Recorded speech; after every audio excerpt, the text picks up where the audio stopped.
5 বছর পুরনো একটি সোশ্যাল মিডিয়া পোস্টের জেরে বড় ধরনের আইনি ঝামেলায় জড়ালেন ওপার বাংলার দুই জনপ্রিয় তারকা পরমব্রত চট্টোপাধ্যায় এবং স্বস্তিকা মুখোপাধ্যায়। 2021 সালের পশ্চিমবঙ্গ বিধানসভা নির্বাচন পরবর্তী সহিংসতায় উস্কানি দেওয়ার অভিযোগে কলকাতার গড়িয়াহাট থানায় এই দুই অভিনয় শিল্পীর বিরুদ্ধে একটি এফআইআর দায়ের করা হয়েছে।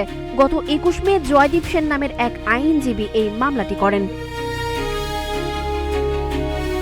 মামলার বিবরণী অনুযায়ী 2021 সালের 2 মে নির্বাচনের ফলাফল প্রকাশের দিন পরমব্রত এক্স বা সাবেক টুইটারে লেখেন, আজকের দিনটিকে বিশ্ব রগরানি ধোলাই দিবস হিসেবে ঘোষণা করা হোক। সেই পোস্টে স্বস্তিকা মন্তব্য করেন, হা হা হা হোক হোক।